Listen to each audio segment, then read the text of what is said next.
Olá, eu sou o José Trajano e faço Pontapé.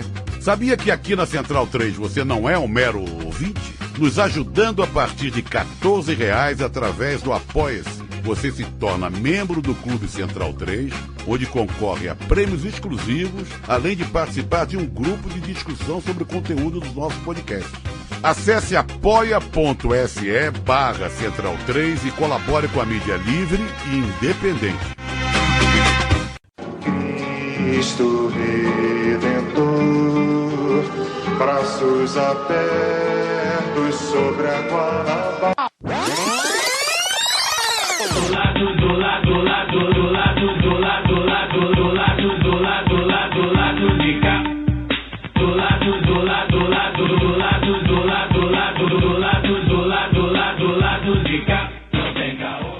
Bom momento, ouvintes da Central 3. Hoje é quarta-feira, 7 de julho de 2021. Eu sou Caio Belandi e este é o Lado B do Rio especial Jornada Universitária em Defesa da Reforma Agrária, a JURA. Por conta da pandemia, a JURA deste ano está sendo realizada desde abril de forma online. São diversos debates organizados por diferentes universidades, faculdades, escolas e centros de educação de todo o país, visando a promoção da agroecologia e a importância da reforma agrária popular. A JURA de 2021 foi lançada durante o Ato Político-Cultural Internacional em memória aos 25 anos do massacre de Eldorado dos Carajás. Neste ano, o evento relembra a memória e o legado de Paulo Freire, com o lema Lutas e Resistências no Campo e na Cidade, Centenário Paulo Freire. As atividades também trazem debates em torno da desigualdade social e o desmonte acelerado das políticas públicas no Brasil causados pelo atual governo. E ainda discute questões que envolvem a reforma agrária popular nos espaços universitários. Hoje, a JURA 2021 traz uma atividade organizada pela Universidade do Estado do Rio de Janeiro, a UERJ, em parceria com a gente, do Lado B do Rio, abordando o tema da pandemia da Covid-19. Entrevistamos o Dr. Sérgio Chicumbi, médico e diretor da área de observação em saúde e inquéritos do Instituto Nacional de Saúde de Moçambique, para um apanhado sobre o combate ao vírus no país africano. Agradecemos a parceria da professora Débora Fontinelli e do professor Eduardo Torres, que nos ajudaram a produzir o programa. A arte do podcast é da aluna de design da ESDI UERJ, Larissa Belém. Antes de vocês ouvirem a excelente entrevista com o Chicumbi, aquele recadinho necessário, né? O Lado B do Rio é um veículo independente financiado unicamente pelos ouvintes. Por isso, convidamos a todos e todas que nos ouvem a nos apoiar financeiramente. Acesse padrim.com.br/Lado B do Rio ou procure Lado B do Rio no PicPay para assinar nossos planos de apoio. A partir de R$2 você ajuda a manter o Lado B funcionando. A nossa próxima meta é a volta do documento Lado B, o especial mensal onde contamos a história de episódios e personagens do passado. Os apoiadores do Lado B também concorrem a sorteios mensais e neste mês sortearemos 4 canecas e 4 ecobags personalizados do Lado B do Rio, referente aos meses de junho e julho. Torne-se um apoiador e concorra aos brindes e, claro, mais do que nunca, diga não à privatização dos Correios. Bora pro papo com o Chicumbi. Doutor Sérgio Chicumbi, um prazer tê-lo aqui. Muito obrigado pela sua presença virtual. Eu quero abrir a entrevista te pedindo um balanço do combate à pandemia da Covid-19 em Moçambique, né? A gente chega aí a mais de um ano de pandemia e aí eu queria saber do senhor se os números de casos e de mortes desde o começo estão mais ou menos de acordo com o que os especialistas esperavam no país. Você acredita que Moçambique conseguiu mitigar o nível de transmissão da doença? Muito bom dia ou boa tarde, cá em Moçambique é boa tarde e obrigado pela oportunidade. De facto, nós já temos 3 vagas, chamemos assim, da pandemia. A primeira vaga foi menos severa, a segunda foi realmente severa, com muitos casos internados e óbitos, e estamos agora dentro da terceira vaga, que não sabemos ainda muito bem como é que será, mas também o cenário da segunda vaga leva-nos a pensar que esta terceira vaga possa ser complicada, porque há realmente um importante aumento número de internados e há toda esta preocupação com as novas variantes, a variante Delta, sobretudo, que já domina a pandemia num país vizinho de Moçambique, África do Sul, e com o qual Moçambique tem uma ligação muito estreita em termos de relações comerciais, mas também outro tipo de relações, sejam relações sociais. Há muitos sul-africanos que têm familiares moçambicanos e vice-versa. Então, não há, digamos, um corte fronteiriço muito claro entre Moçambique e África do Sul, e por vez disso, tudo o que acontece na África do Sul tem um grande reflexo, sobretudo no sul de Moçambique, e a situação nos países vizinhos, incluindo a África do Sul, nesta terceira onda é de muita preocupação, com muitos casos em geral, casos internados, mas também óbitos. Então, perspectiva-se em Moçambique que esta terceira onda possa ser também severa. Analisando assim no global, penso que a informação que realmente conte ou contabilize todos os casos ocorridos, mas permite uma análise indicativa de qual é que é a situação.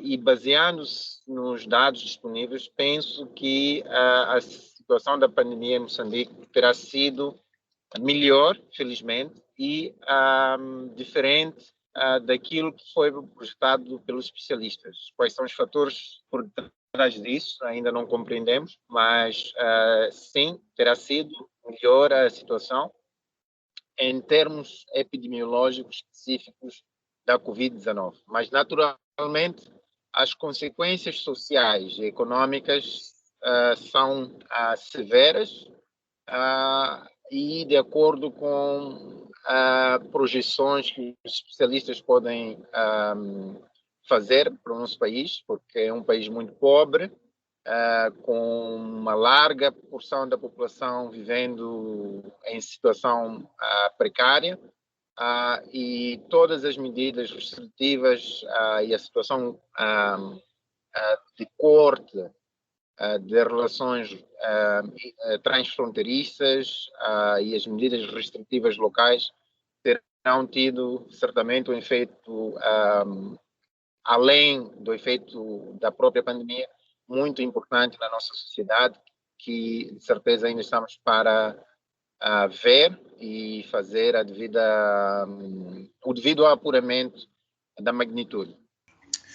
Bom dia, doutor Sérgio Scombi. Aqui quem fala é Fagner Torres.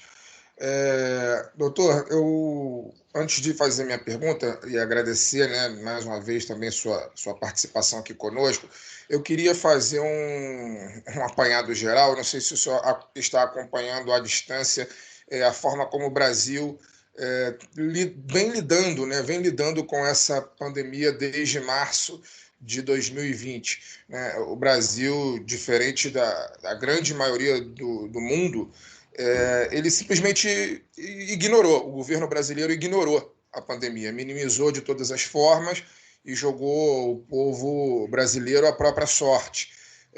Haja vista aí os números, né, da pandemia dizem por si só. A gente já está aí na casa de 520 mil mortos e já estamos em quase 20 milhões de infectados, sem contar a subnotificação. A gente aqui no Brasil tem pouquíssima informação daquilo que ocorre com os países africanos. Os nossos meios de comunicação, eles simplesmente ignoram, são totalmente eurocentrados. A gente mal tem informação, inclusive, dos nossos vizinhos sul-americanos aqui.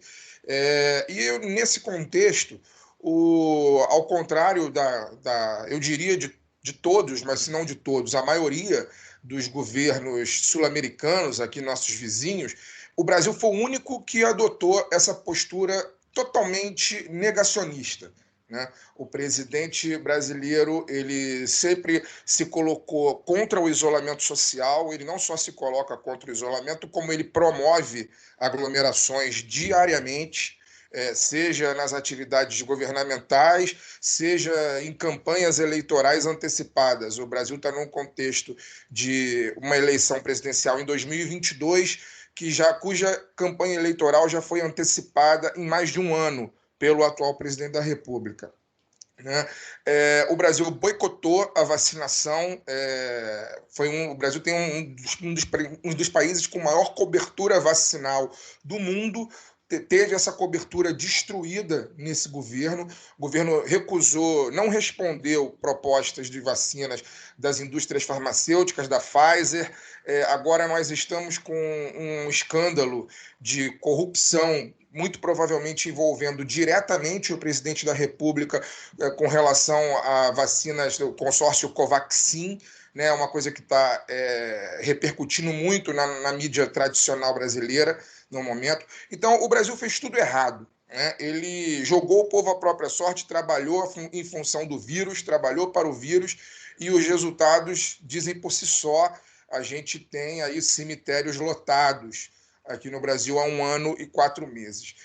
Mas diferente, como eu ia dizendo, diferente dos países vizinhos. A gente tem aqui histórias de que na Argentina, a despeito de toda a dificuldade econômica que a Argentina historicamente passa, o governo tentou controlar a transmissão do vírus. No Uruguai, a mesma coisa, né? Enfim, nos nossos vizinhos. E eu queria saber como que foi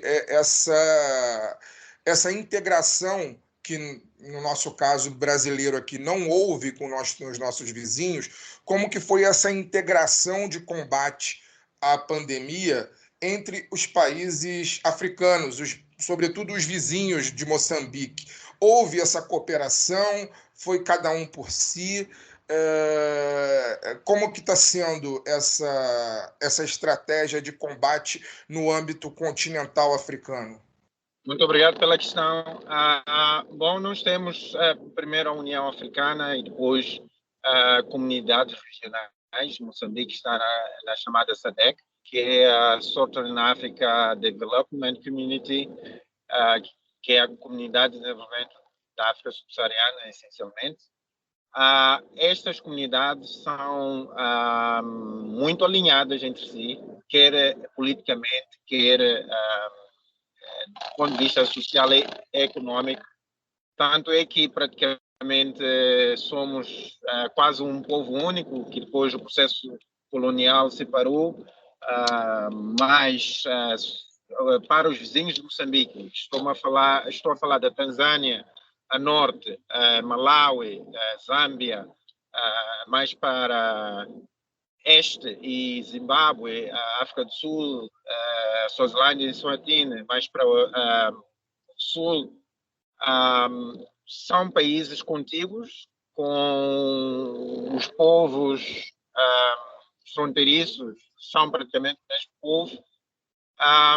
E na União Africana e nas comunidades regionais, são organizações, é verdade, político-administrativas, se reconhece muito fortemente as relações e esses laços culturais, e há um excelente, eu diria, alinhamento em termos de estratégia, quer de saúde pública, quer econômica, por aí em diante. Pois, embora os países tenham naturalmente níveis de desenvolvimento diferentes. Nós temos aqui, infelizmente, na região, uma situação similar à do Brasil, que tem a ver com a Tanzânia. A Tanzânia teve, digamos, um desligamento de todas as recomendações internacionais em relação à pandemia. Mas todos os outros países da região colaboraram entre si e adotaram todas as recomendações internacionais. Eu posso dizer com certeza que o negacionismo é mínimo, e em termos de estruturas políticas, administrativas, sociais e acadêmicas, nunca terá havido uma união tão forte para tentar enfrentar a problemática da pandemia, e o padrão é mesmo similar entre países. Facto é que há limitações sociais e econômicas. Os países são muito pobres, com exceção da África do Sul, que tem indicadores econômicos mais robustos na região, mas devo dizer que há muita pobreza na África do Sul, porque os indicadores econômicos são muito são médias nacionais, são muito globais. Pois, embora a África do Sul seja um país de médio rendimento, a situação de iniquidade e pobreza é extrema em certas regiões. Portanto, há um grande fosso entre ricos e pobres e há um importante número de pobres. A situação nos outros países, similar a Moçambique, com uma grande fasquia da população na pobreza, a implementar medidas preventivas neste contexto é difícil, não é? Porque, essencialmente, para muitas pessoas é questão de adesão às medidas restritivas, por exemplo, de redução de mobilidade, ou então morrer à fome, não é? Porque, na verdade, uma grande fasquia da população vive gerando rendimento do trabalho árduo, diário, e não tem opção. São escolhas difíceis das pessoas, mas olhando para toda a África, se repararmos, embora nós não tenhamos acesso à tecnologia médica de prevenção muito avançada, não tenhamos acesso à água potável de forma importante, não temos acesso à habitação condigna, as pessoas se reinventaram. Se vocês pesquisarem os tip-tap, hão de ver que são sistemas de lavagem das mãos, não é? Usando a água abastecida para um recipiente e um sistema construído com material local para a dispensa dessa água, para que as pessoas pudessem lavar as mãos. As pessoas usam cinza, o derivado da combustão do carbono, né? do combustível lenhoso, usam isto como, digamos, em substituição do sabão. As pessoas aqui na África têm um tecido que se chama de capulana, que é um tecido colorido. As pessoas pegaram na capulana com os alfaiates locais, costuraram máscaras, mesmo que não sejam máscaras, por exemplo, que passem nos padrões europeus de qualidade ou em outros padrões internacionais de qualidade. Isso demonstra que houve toda uma vontade do povo na região de seguir, de facto, as recomendações preventivas.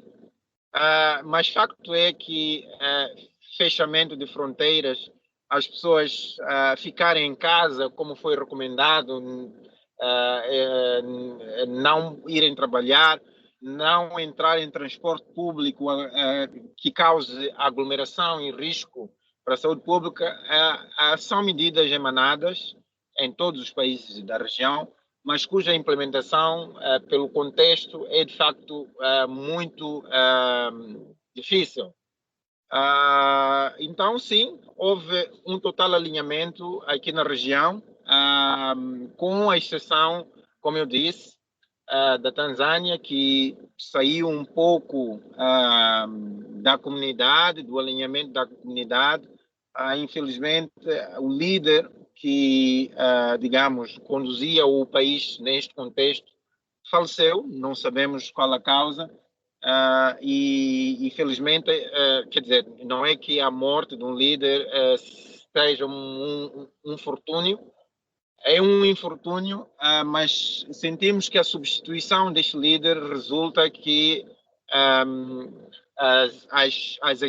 as equipes na Tanzânia começam a voltar para os padrões internacionais e, portanto, esperamos que este país entre no concerto das nações em relação aos mecanismos de prevenção. Então, em geral, há um grande alinhamento em relação aos padrões internacionais, às recomendações baseadas em evidência.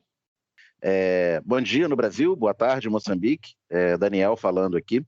A pandemia do coronavírus atingiu todo o mundo, né? E ao longo desse ano de 2021, a gente já começa a ver a vacinação bastante avançada na Europa e nos Estados Unidos, e esses países voltando a algum nível de atividade normal, né, de vida normal.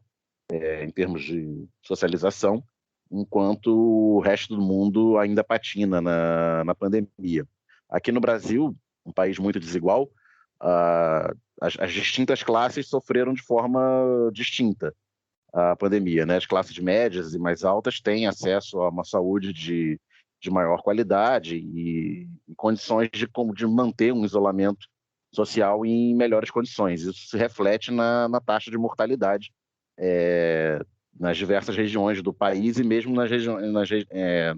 dentro das próprias cidades, né? Com as áreas mais pobres tendo taxas de mortalidade maior. Do ponto de vista mundial, dessa desigualdade mundial, como o senhor avalia que as sociedades mais vulneráveis foram afetadas e como o senhor avalia o papel da Organização Mundial de Saúde e das grandes potências econômicas, né, nesse processo? Como eles poderiam ter atuado para minimizar o risco de morte dos mais vulneráveis, bem como os impactos econômicos e se eles aumentaram os abismos sociais?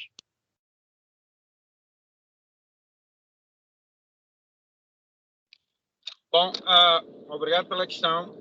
Eu penso que a Organização Mundial da Saúde, que está muito bem representada na região africana, tem representação praticamente em quase todos os países, tem dado um grande contributo na resposta, tanto em termos de assistência técnica, como em termos de mobilizar recursos para atender às necessidades próprias dos países aqui da região africana. E acho que Moçambique é um exemplo. Facto é que nós construímos um sistema de saúde baseado nos cuidados de saúde primários, felizmente garantindo o acesso aos cuidados básicos de saúde, incluindo a vacinação, a larga proporção da população. Claro que mesmo antes da pandemia nós não tínhamos as taxas de vacinação a níveis desejáveis, mas não era, portanto, um construto político. A prioridade foi sempre expandir a vacinação para atingir as populações menos privilegiadas, mas dada a construção própria do sistema de saúde, este alcance nunca foi total. E isto é uma fortaleza que foi construída sempre com o apoio da Organização Mundial da Saúde e outras, e é uma fortaleza que permitiu, de certa forma, que o país ou os países da região estivessem prontos para fazer a implementação da vacinação. Entretanto, todo o nosso sistema e programa alargado de vacinação foi construído para vacinas que suportem cadeias de frio de temperaturas em torno de 2 a 8 graus Celsius. Isto constitui uma limitação, porque o portfólio de vacinas capazes de serem introduzidas no nosso contexto pela Organização Mundial da Saúde e outras alianças que trabalham na área de vacina são vacinas limitadas. Congratulamos-nos que tenha havido um mecanismo promovido pela Organização Mundial de Saúde e outras alianças para vacina, de uma cota das vacinas mundiais poderem ser dispensadas aos países como o nosso, e incluindo a África. Mas facto é que a inequidade prevalece, e penso que não é por falta de vontade desses organismos, mas é por outras forças externas que limitam, de facto, o desiderato desses organismos em trazer vacinas para os países mais pobres. A situação atual é de insucesso, eu diria, insucesso da Organização Mundial da Saúde e de outras organizações associadas e filantrópicas em colocar vacina nos sistemas de saúde como o de Moçambique. Portanto, trata-se de situação de insucesso, mas penso que em termos de vontade política estratégica, nós estamos satisfeitos com toda a advocacia e interesse em reduzir as inequidades no acesso às vacinas. Doutor Sérgio, bom dia. Aqui é Fernanda. Um prazer falar com você. E eu queria continuar falando sobre a vacina. Primeiro, queria saber como foi aí a experiência de vocês, como está sendo, na verdade, em relação às campanhas educativas, né, o uso de máscara, e como tem sido o índice de adesão das pessoas, e como você avalia o uso dessas estratégias nas campanhas de vacinação e o impacto desse tipo de ação na adesão ao programa de vacinação. Muito obrigado pela questão. Como disse, nós temos um programa alargado de vacinação e infraestruturas para acomodar vacinas que se conservem entre 2 a 8 graus Celsius. Isso foi construído ao longo do tempo. Então, o leque de vacinas disponíveis e que possam ser introduzidas é muito limitado neste momento. As vacinas que nós recebemos foram muito limitadas em termos de número de doses, que praticamente só servem para imunizar trabalhadores de saúde e outros indivíduos de maior risco e aqueles indivíduos que estejam na linha da frente. Portanto, neste momento, é muito ínfimo o alcance do programa de vacinação contra a Covid na nossa região e em Moçambique em particular. Muito ínfimo. Na região é menos de 1%. Moçambique, por exemplo, recebeu cerca de 700 mil doses de vacina para uma população de 30 milhões. Portanto, essas 700 mil doses e a administração em 2 doses iriam cobrir no máximo 350 mil pessoas, mais ou menos. Só para dar uma ideia de que o programa de vacinação está em prontidão para vacinar, mas há um problema que é o acesso às vacinas. A adesão é máxima, eu diria, inclusive houve estudos da aceitabilidade e adesão, e há uma total propensão das pessoas em aderir às vacinas.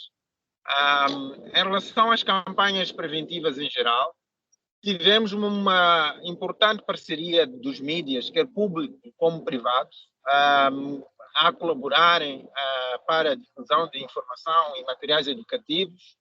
A adesão às medidas preventivas, como eu tentei explicar, é muito limitada pelas necessidades econômicas das famílias, que são extremas, e pobreza que é altamente prevalente na nossa região.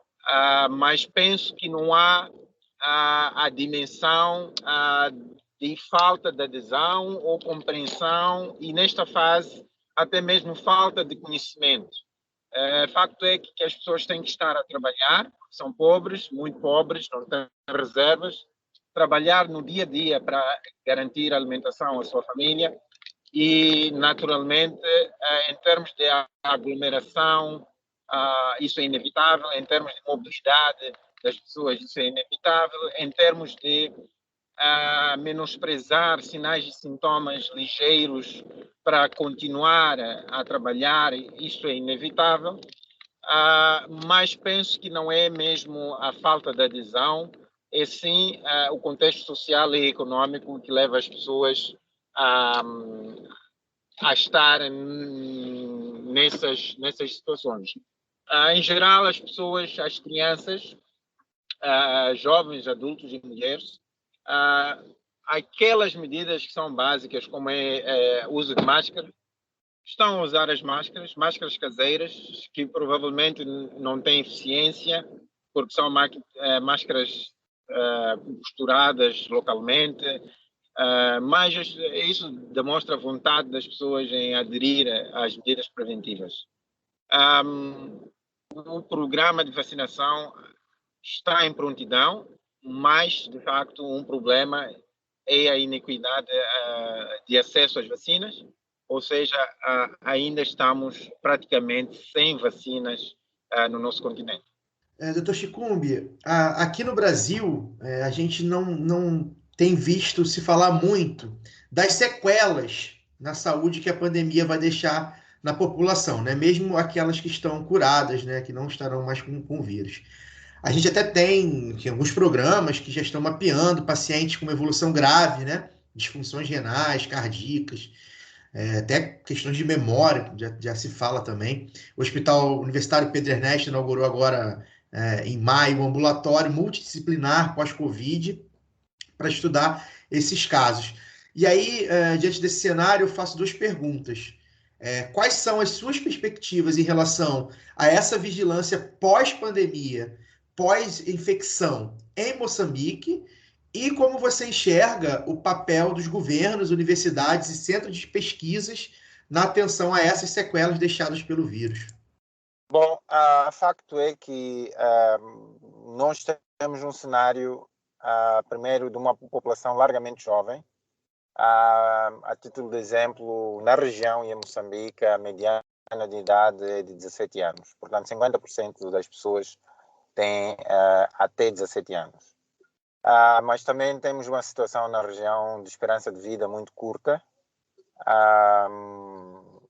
em torno de 55 anos a 60 anos. E também temos uma situação de alta prevalência de doenças infecciosas. Nós temos uma outra pandemia em curso e com um grande peso em Moçambique, que é o HIV, e doenças associadas, incluindo a tuberculose. E também com a emergência da tuberculose multidroga resistente, sobretudo na nossa região. O serviço de saúde, de facto, está construído para responder às grandes endemias que ocorrem de doenças infecciosas em Moçambique, que é HIV, malária, a tuberculose, sobretudo. Então, até a data, de facto, os próprios serviços de saúde não captavam assim uma importante fasquia de pessoas que eventualmente tenham doenças crónicas como diabetes ou hipertensão arterial, sendo que inquéritos de base populacional recentes indicam que há uma elevada prevalência de hipertensão arterial e diabetes na população em Moçambique. A prevalência de diabetes em população adulta, estou-me a referir de 18 anos ou mais, é de 7%, e a hipertensão arterial nesta população jovem ronda entre 35% a 40%. Este é o intervalo de confiança. De acordo com os dados do STEPS, que é um inquérito realizado e baseado em metodologias padronizadas da Organização Mundial da Saúde. Então, o construto é que os serviços de saúde praticamente não captam, não é, os pacientes com doença crônica que não sejam doença crônica infecciosa. Em relação especificamente às sequelas da pandemia da Covid-19, nós estamos a acompanhar, sim, todos os síndromes pós-infecção, mas neste momento ainda não há qualquer sistema estabelecido para medir, acomodar, tratar eventuais síndromes pós-pandemia, pós-infecção por SARS-CoV-2 nos indivíduos. Mas também isso não estava presente, os serviços de saúde não estavam preparados para tratar mesmo sequelas de hipertensão arterial, não estavam preparados para tratar e responder a sequelas de outras doenças associadas ao SIDA, ao AIDS, né, ao SIDA, que fossem severas. Portanto, é ainda uma agenda em aberto. Eu expliquei todo este cenário para essencialmente dizer que os nossos serviços estão preparados para tratar doenças agudas e que se resolvam imediatamente sem uma ligação de longo termo com os pacientes. Mas é uma agenda, nós temos estado a acompanhar a evolução da situação no mundo e acho que teremos que ser inteligentes o suficiente para integrar, se houver um investimento mascarado ou sob o rótulo de síndrome crônico pós-Covid, temos que ser inteligentes o suficiente para que este investimento beneficie os síndromes crônicos que resultam de doenças infecciosas outras que eu me referi, seja a malária cerebral, seja a tuberculose avançada, seja o AIDS em geral avançado, que beneficie integralmente a estas doenças todas, e também construa um serviço de saúde em que a ligação paciente e os serviços seja, digamos, de longo termo e permanente. Obrigado, doutor Sérgio. Fagner, que está falando novamente. Bom, mais uma vez, antes de fazer a pergunta, vou tentar contextualizá-la melhor, né, para a gente chegar lá. A gente está falando com... O senhor fala de qual cidade de Moçambique especificamente? Só para o nosso ouvinte aqui ter uma ideia, doutor Sérgio, antes da pergunta. De onde o senhor está falando no momento?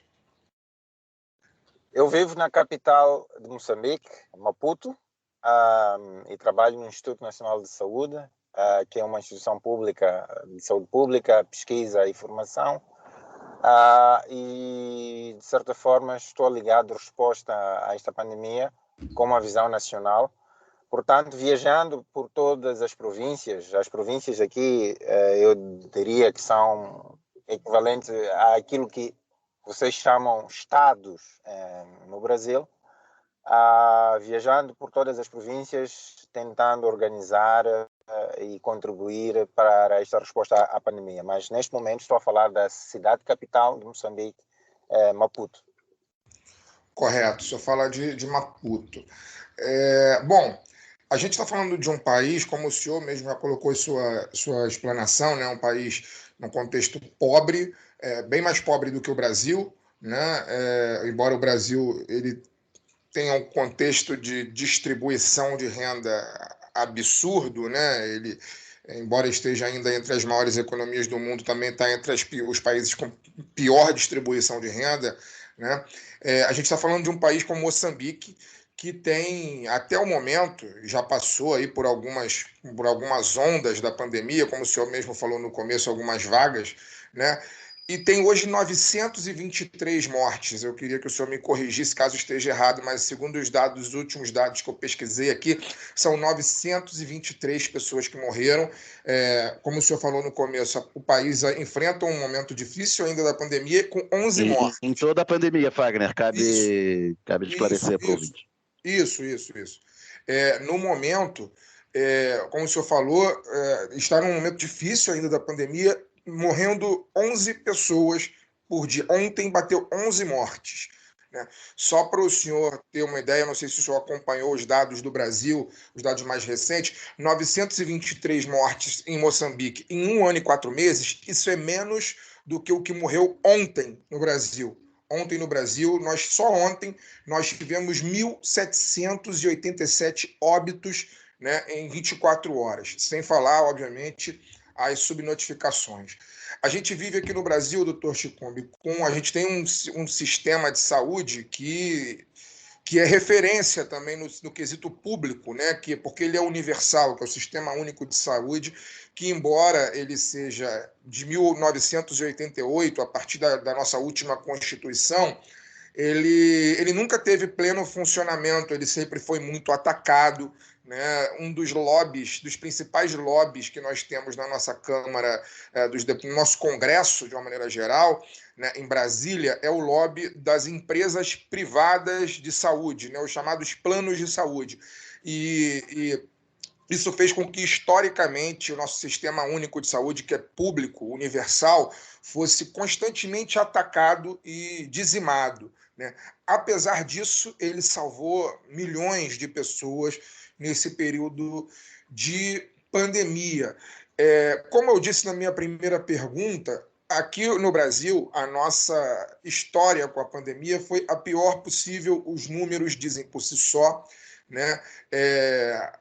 As aglomerações, aqui a gente aconselhou, em algum momento, a mídia foi a principal promotora do aconselhamento a evitar as aglomerações, embora em alguns casos isso não fosse possível, como o senhor falou também, a questão do transporte público, a gente ainda tem muitos gargalos, mas aqui o governo brasileiro se ocupou de promover a disseminação do vírus. Aqui havia o discurso da chamada imunidade de rebanho, ou seja, o presidente da República se colocou algumas vezes ele mesmo diretamente favorável que 70% das pessoas do Brasil se infectassem.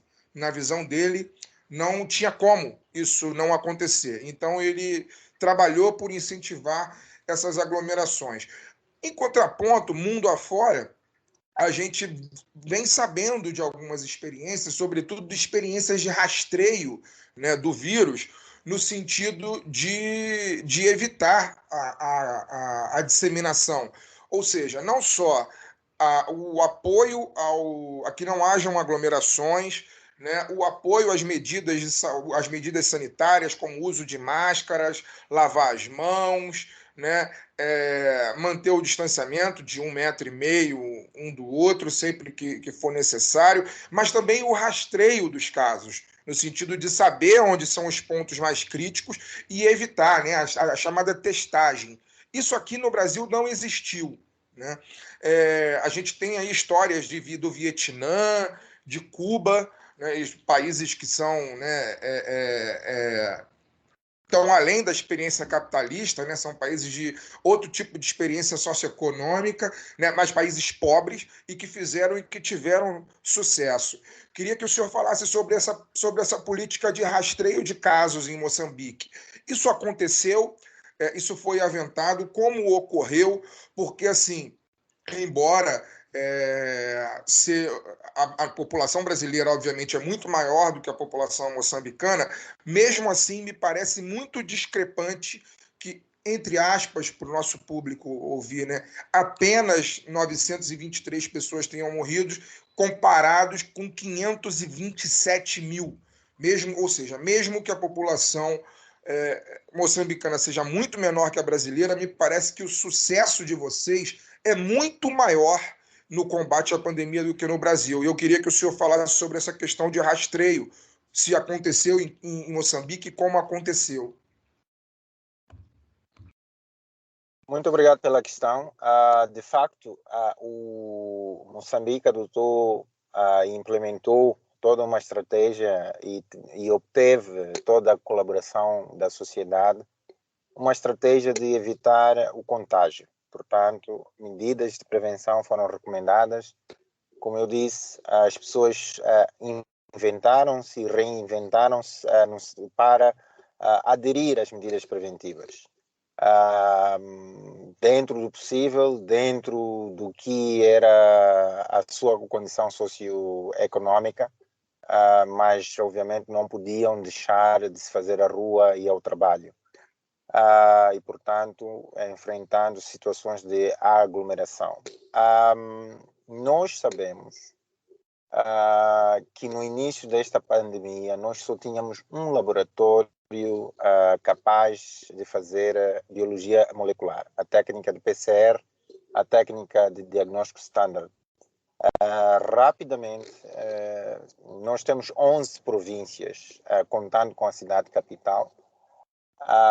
Portanto, este laboratório do Instituto Nacional de Saúde, que está localizado num distrito perto da cidade capital, um distrito é a unidade administrativa abaixo de uma província, está a 30 quilômetros, é um laboratório que nós fomos construindo ao longo do tempo, e devo dizer, fomos construindo com esforços para o controle da pandemia do HIV. Então, é um laboratório altamente equipado, que era o único no país capaz de fazer PCR para Covid, que estava em prontidão, mas rapidamente se expandiu para quase todas as províncias a capacidade de laboratório laboratorial, portanto, isso deu muito trabalho ao Instituto Nacional de Saúde, em termos de capacitar técnicos de laboratório em curto espaço de tempo.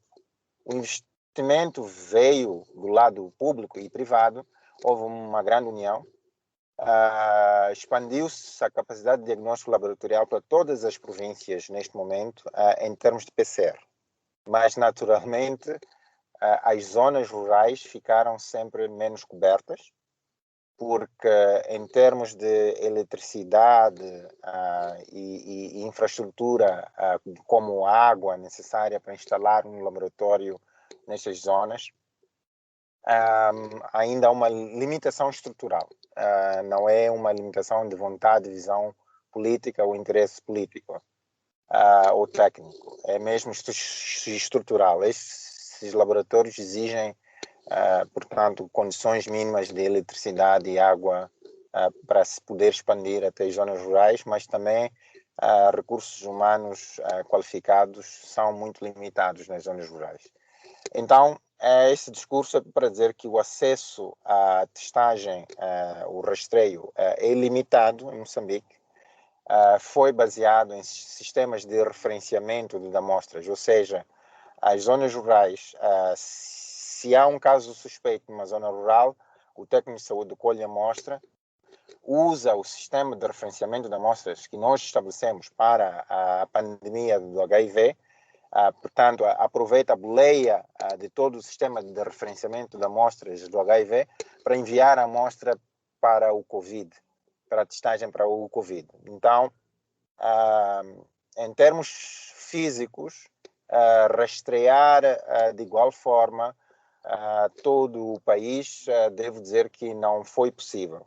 Entretanto, as zonas rurais são, de facto, zonas protegidas. Não há uma grande migração, não há grande risco de introdução. As pessoas vivem naturalmente dispersas entre si. O maior risco de transmissão em Moçambique estão nas zonas urbanas, e as zonas urbanas tiveram, portanto, acesso ao rastreio. Eu estou aqui a tentar ser balanceado. E facto é que, assumindo que todo esse sistema dá-nos dados indicativos, não são dados, digamos, conclusivos, mas nós confiamos que são dados indicativos da situação da pandemia. Nós realizamos um inquérito seroepidemiológico ao nível de todas as maiores cidades do país. Isso foi no ano passado, em meados do ano passado, e 5% das pessoas, cerca de 5% das pessoas teriam tido a exposição a SARS-CoV-2, o vírus causador de Covid-19. Portanto, havia, de facto, uma larga proporção da população, digamos, não exposta. Portanto, mais de 95%, isso é compatível com o número pequeno de casos registrados. Além disso, aplicando técnicas de aquilo que se chama autópsia verbal. A autópsia verbal, essencialmente, uma técnica padronizada de entrevista caso ocorra uma morte comunitária, não é? Uma morte extra-hospitalar.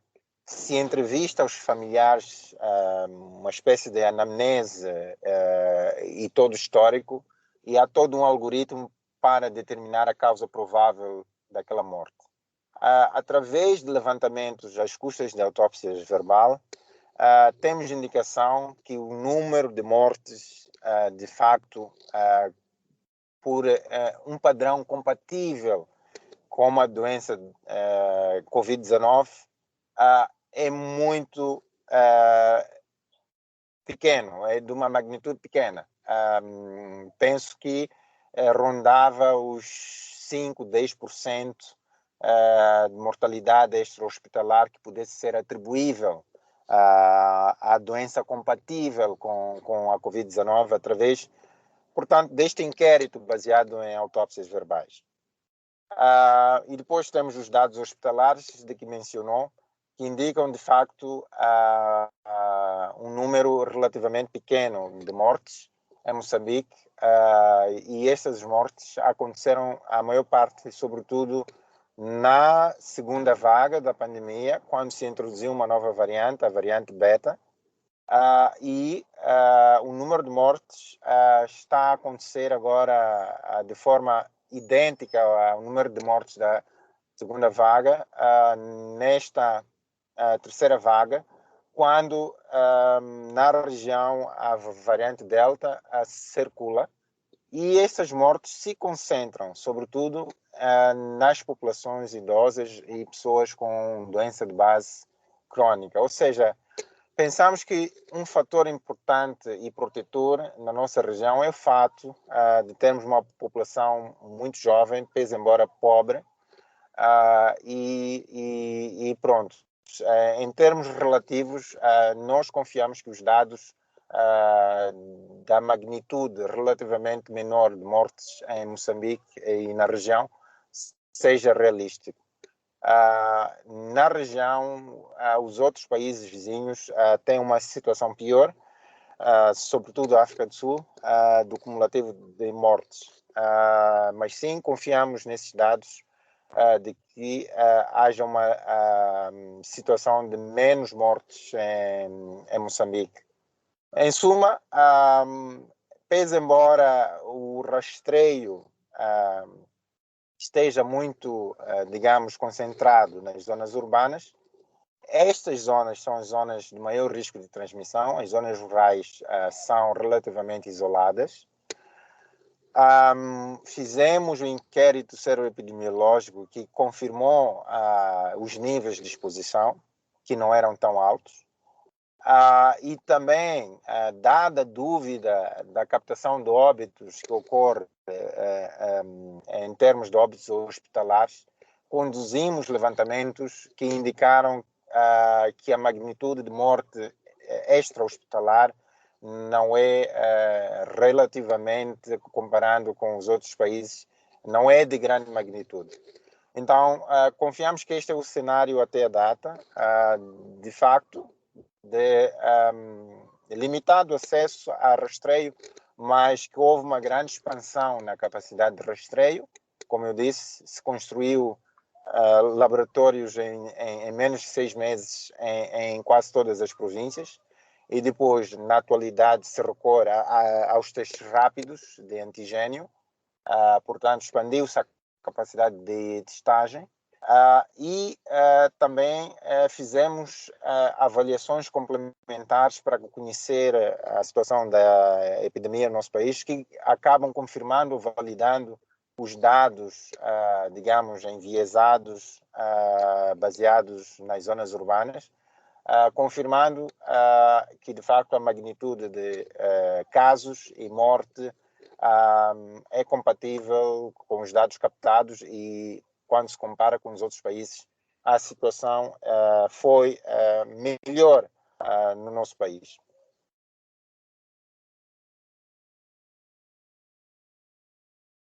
Excelente apanhado, doutor Sérgio. Obrigado.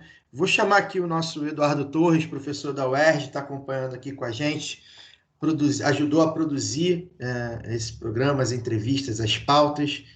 Edu, dá seu alô aí. Obrigado aí pela parceria. Bom, eu queria agradecer, enfim, venho aqui agradecer em nome da Jornada Universitária em Defesa da Reforma Agrária 2021, né, que está sendo organizada junto com a Universidade do Estado do Rio de Janeiro. A gente tem desenvolvido algumas atividades. Agradecer demais ao doutor Sérgio Chicumbi. Assim, eu acho que as informações que você nos traz não são importantes só pelo ineditismo para a gente, mas pela clareza e a qualidade como você traz essas informações. E aproveitar para agradecer mais uma vez o Lado B do Rio, que sem dúvida com essa parceria tenho certeza que vai permitir com que essas informações se capilarizem, né? Não só para os ouvintes do Lado B, quanto também para os estudantes universitários, as diversas outras camadas, né, de interessados pela jornada, pela Jura 2021. Mais uma vez, muitíssimo obrigado, doutor Sérgio, muito obrigado, galera do Lado B. Enfim, vamos seguir aí, espero que a gente consiga fazer outras atividades em parceria. Um grande abraço e uma boa semana para todos.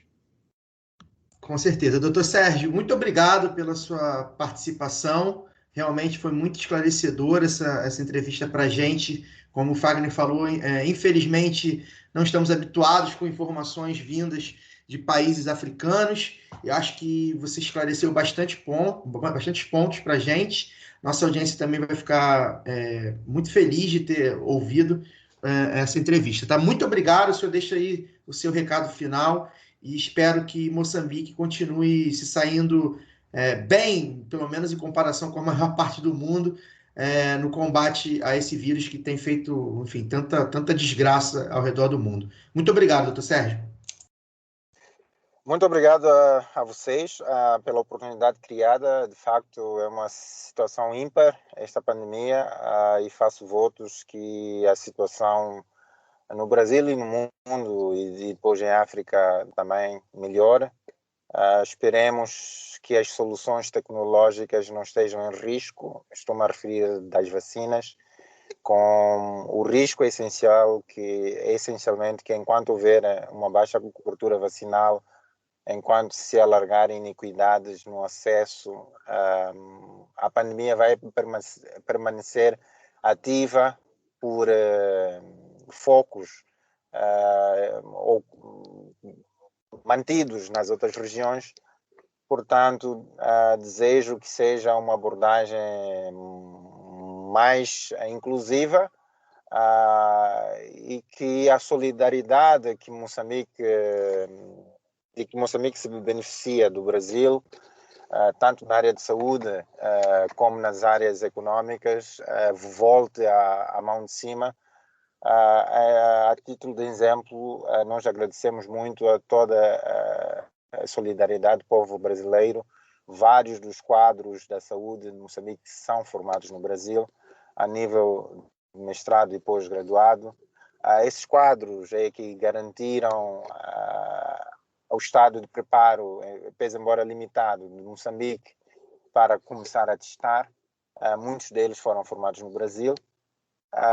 E esta parceria Sul-Sul tem que ser cada vez mais construída dentro de pilares de solidariedade social.